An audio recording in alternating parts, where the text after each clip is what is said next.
Good morning, everyone at Honeypot. Thank you so much for the opportunity for doing this, and thank you so much for your patience. I know I have been a horrible person in terms of deadlines, but I really appreciate this opportunity. And thank you, my brother, for being here and asking me these really great questions. There's many strengths that are relevant and are very important in being a developer, but I think one of the most important ones that we need to practice is empathy.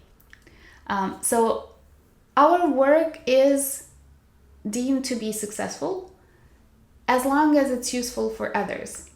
So we really need to practice the empathy muscle so we can put ourselves in the shoes of our users, so then we can understand what their challenges are and how can we solve problems for them. How can we build products that become very useful in solving those challenges for them.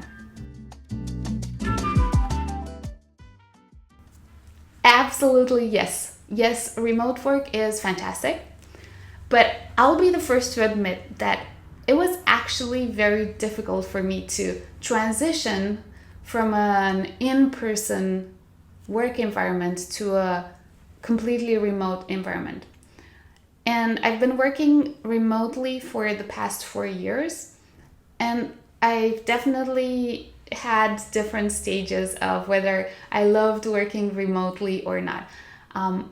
Because I'm someone that really builds relationships at work, and in fact a lot of my friends are either folks that I have worked with in the past or folks that I'm working with at the moment, that in-person aspect is very important to me. Open source projects and side projects are very important, particularly when we think about that previous question of growing your career and staying connected with your community.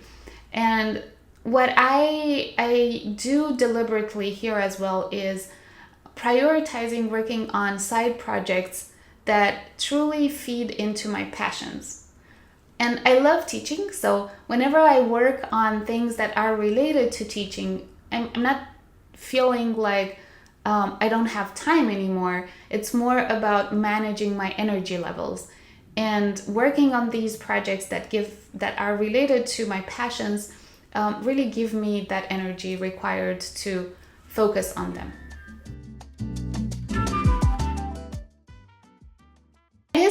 There are many moments that bring me joy and make me feel proud of what I've accomplished, what I've accomplished alongside the teams that I worked in.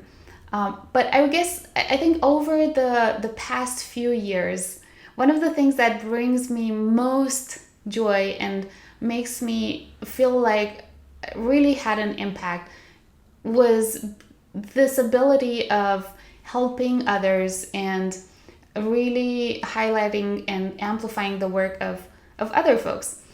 So through organizing Serverless Days London, I think we really had an impact of bringing the serverless community together and helping them learn more about serverless and building a diverse and inclusive community. I also loved mentoring and hosting the Global Diversity CFP Day workshops, which help others overcome their fear of public speaking. And again, this goes back to enabling them to have that growth in their career. And those were very proud moments in my career. It's actually a classic failure story. As a kid, I loved mathematics, and in school, that was one of my favorite topics.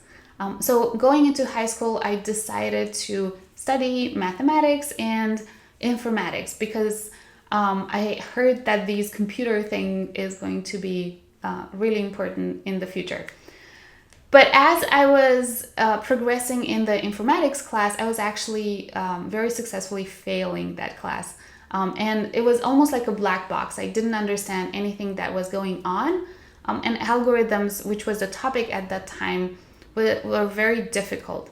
So I ended up getting a mentor, and that really helped me understand how to solve algorithms and how to solve problems in a step-by-step approach.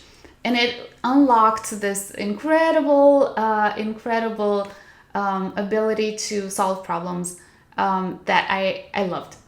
So at that point, I knew that I wanted to study computer science, but I had no idea.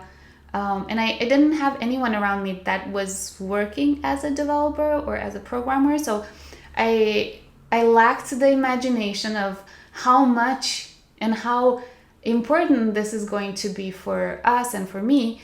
But I really loved this ability to solve algorithms. So that was the moment when I decided to study computer science.